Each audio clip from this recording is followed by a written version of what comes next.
How we doing? I wanted to take a moment and work through some wedges and show you how to hit some pitch shots and really start to understand how and why we need to be able to hit different wedges and different pitch shots and how that's going to help your game. Not only why, but the how to do it, and then when you do get a chance to practice, what you need to be practicing. So I want to take you through just the very basics right now. These are the 3 wedges that I use. There's a different degree and a different bounce to each one. Bounce just refers to like this back edge part of the wedge. So if you can see this refers to the bounce, and typically every wedge has a different degree of bounce. There's a few different trends of thought out there, but I'll give you mine. The softer conditions you play, the more bounce you should have, and the harder conditions you play, the less bounce you should have. So if you, like this 60 degree has 8 degrees of bounce. If I was playing somewhere that was a bit firmer and faster, maybe this would look like 4 to 6 degrees of bounce. But every one of your wedges should also have a different degree of bounce. You don't want to just be stuck with the same options across all your wedges. So try and vary up the amount of bounce you have in each one of your wedges. I also like the idea of the higher the loft, the lower the bounce. So my 60 degree has 8 degrees of bounce, my 56 has 10 degrees of bounce, and my 52 has 12 degrees of bounce. So as the loft goes down, the bounce goes up. And so again, 60, 56, and 52 is what I use, but you should also know how many degrees of loft between each one. 4 degrees of loft between each one is ideal. So that's why I go 52, 56, and 60, but you can dial in whatever the preference for your game is. But that's just like a quick how to set up your wedges, and I can always help you with how to fill in the gaps with those as well.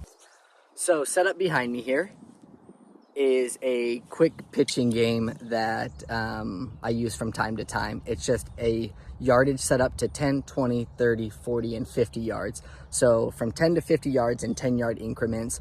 And the only thing I'm concerned about when I do this game is the distance the ball flies. So I just want the ball to be in the air 10 yards, or I just want the ball to be in the air 20 yards. Don't get too concerned about the finishing distance. We just want the yardage for however long the ball is in the air. So I'm going to walk you through how to hit those different wedge shots, those different distances. Okay, cool. Let's chat really quick about how to hit a good pitch shot. And a good pitch shot means like we make good center of the club face contact and the ball goes the desired distance we want it to go. There's a few things that we need to know about hitting these pitch shots and hitting them well. The first one being we need to set up like we're trying to hit a good pitch shot. So as I get set up here, the distance my feet are, the width of my stance should be appropriate for the distance I'm trying to hit a ball. Very often I see people set up with a really wide stance and then try and control distance with their arm swing.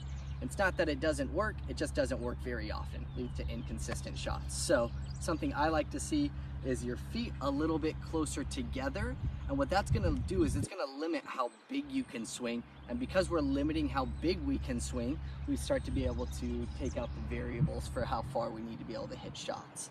So once again, just building a slightly closer stance to support that swing. We're not making a big swing, so we don't need a wide stance. So slightly narrower stance. And then the biggest thing to focus on is having your arms and body move together. So this piece moves as one. If you can see this triangle that I've created with my club or my arms and the club, we want that to move together. We don't want the arms to move too fast, and we don't want the body to move too fast. We want them to move together. So let me show you a drill on how to do that. So how do we move the arms and body together? We need them to stay connected. So what I'm going to do is I'm going to take a golf towel here, or any towel. I'm just going to tuck it under my armpits, and then I'm going to take my grip. When I do this, this connects my arms and body together.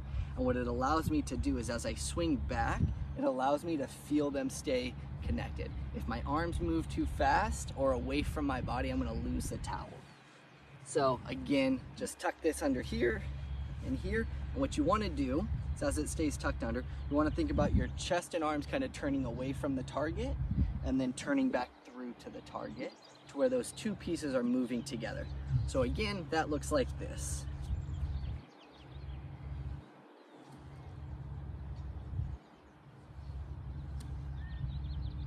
Right, and just starting to create your own feel for having your body and arms move together. This is a great drill for that. All right, and then we have to make good contact. We started to create a good motion. We've got to make good contact with the golf ball. Let me see if I can demo this for you guys. If you're looking at this from the side, if I go and try and help the ball up in the air, or I try and scoop the ball up, what I end up doing is I expose the leading edge, this part right here, and it's gonna make contact with the golf ball here. That's where we end up getting bad contact. What we need is the wedge to be pointing ever so slightly down, and then we start to get more center contact. So when you get set up, don't be afraid to have your shaft leaning ever so slightly forward. Let me show you a really simple drill that I use to do that. So if I have my golf ball set up here, what I want to do is I'm just gonna stand up nice and tall, again, fairly narrow stance, and ball position somewhere in between my 2 feet. Maybe a little forward, maybe a little back, but just somewhere in between your 2 feet. When I stand up here, what I'm trying to do is the buttons in my shirt, I am just going to turn those in front of the golf ball and then set the club head back down behind the golf ball. And what you can see, that opens up my hips a little bit, puts my center, my buttons in front of the golf ball, which moves the low point in front of the golf ball. So now we can get more of a descending blow, or having the shaft lean forward as we go to hit the shot. Right, so let me just show you what that looks like. You stand up, turn your buttons slightly in front of the golf ball, set the club back down. Now I'm gonna have my arms and body move together.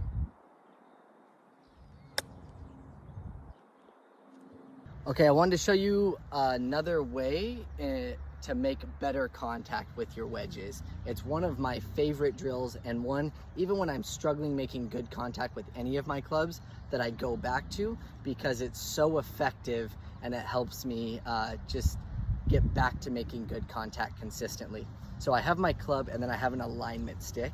And what we're gonna do is I'm just gonna put the alignment stick next to my grip to where it makes like an extension of the club here, if you guys can see that. So now I'm going to grip both of those. I have my club and I have my my alignment stick. And what I'm gonna do is, as I get set up, the alignment stick is gonna run up the left side of my body, or the lead side of your body. So left side of my body, and as I swing, I don't want to flip my hands and have the alignment stick make contact with my body.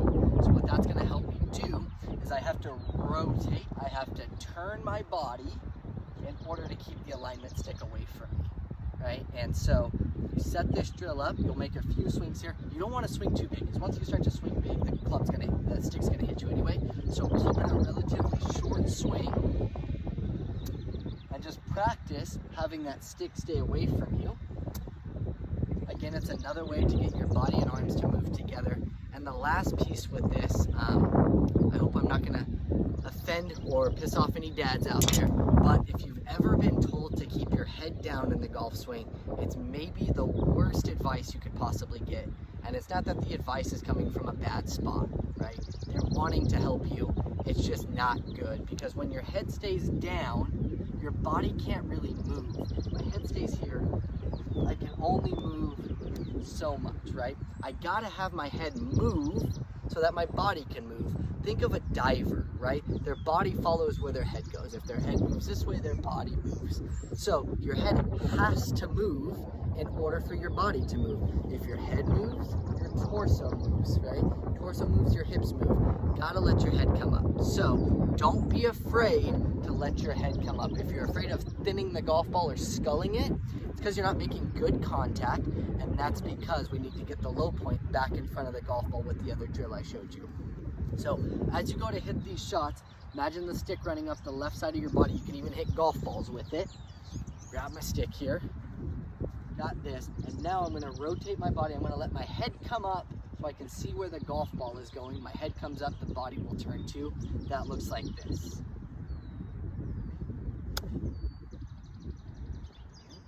Don't be afraid to let your head come up, right? It's not gonna lead to poor contact. It's gonna lead to better contact, because now your body can move.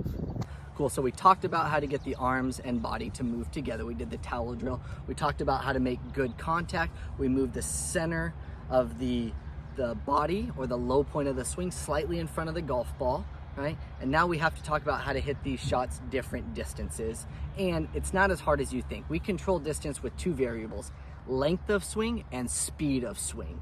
So as I get set up here, if I was going to hit a shot to the first stick, say that's 10 yards, I would want my feet fairly close together, right? And again, center point slightly in front of the golf ball, and maybe the swing goes from about here to here. So if you're looking at that on a clock, maybe that's about 3 o'clock to 9 o'clock, or 9 to 3, however you're looking at the clock, about here to here. Right, now that's not set in stone. Each person swings differently, so you might need to make a slightly longer swing or a slightly shorter swing to get it to go 10 yards. Lastly, if I'm gonna hit the ball 50 yards is 5 times longer than 10 yards, so we need to change some of what we're doing. As I get set up there, maybe my stance is a little bit wider, because now I'm gonna make a bigger swing, and as I take the club back, I need to create some power.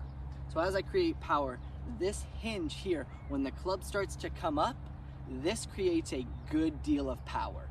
If I were to just stay here, it's really hard to create power. You can do it, it's just much, much harder. So we gotta start to let the club come up, and then as it swings through, it comes back up again.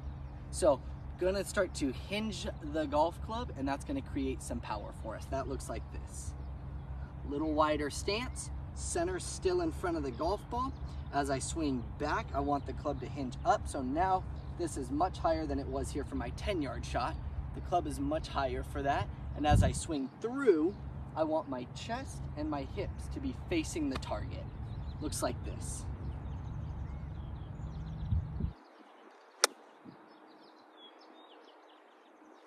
Now you just have to put in the practice and figure out which one of those swings is gonna go which distance for you. But the technique part, that's where I come into play. That's where when we meet up, I can help you dial in the technique. And this is just a great drill to use for practice. Okay, last piece here. Let me just show you one down the line of hitting golf balls to different distances and what that looks like.